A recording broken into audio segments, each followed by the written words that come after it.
Sinabi ng ate ko kanina na sila yung nag-prepare kasi wala ako dito.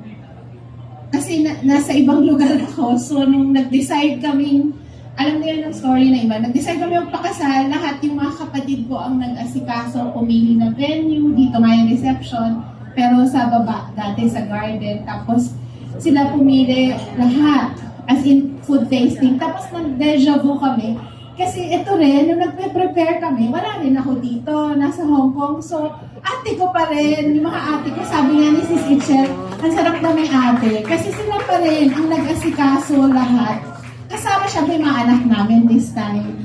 Si Ate Maricar lahat, pag-asikaso kay Bishop, pati nung last minute wala pala akong flowers, nag-offer yung ate Anko na siya ang bibili. Kasi marami sa lahat. So, parang deja vu. And that's why parang, it's nice to go back to the place where we started. And this time, kasi noon, wala namang kaming panghanda, kaya yung parents namin ang lahat. So parang this time, parang we would like to do it ourselves as our way of thanking lahat nga ng mga kasama na nag-journey sa amin. Yun lang. Tapos, wala na.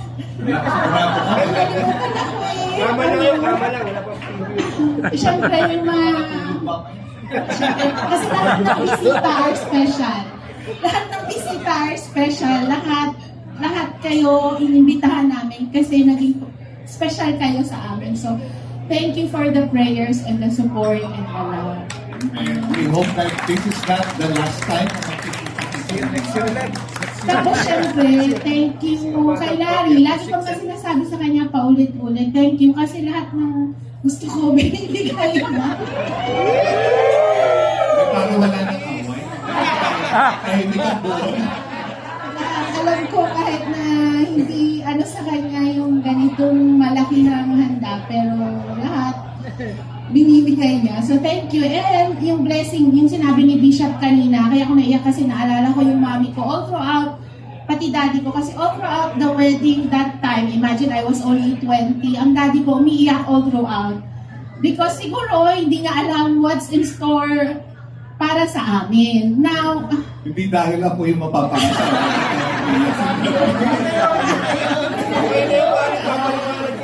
so, parang ngayon, para lang na-feel ko na parang, kung asan man silang now, I know they're happy kasi there were, pati ang parents ni Lani, si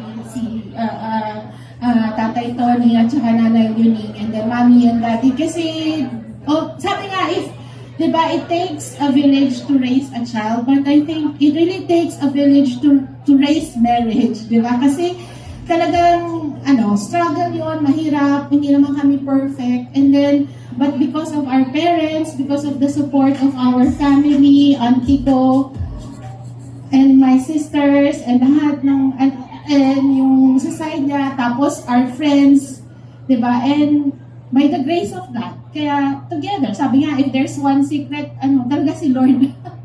Kasi hindi naman kami perfect, but pag tinitingnan namin yung mga anak namin, talagang grace ni Lord yun. Kasi hindi naman namin alam kung paano mag-grace ng bata, kahit na ang dami mong pinag-aralan sa psych, hindi mo naman lahat maa-apply, but then, grace ni God, and that's why, pag nakikita namin yung mga bata, sabi, ang bait-bait nila, wala sa kalahati ng kabay, kung gaano kami, gaano, lalo na ako, gaano ako ka-black sheep sa family. And that's why, we thank God for this wonderful life. Thank you. Ulit maraming salamat sa inyo. Sana magkita-kita pa ulit tayo. Punong-puno ang puso namin. Maligayang. So this is spring, so let's enjoy, have fun. Kaya ubusin natin yung mobile park doon.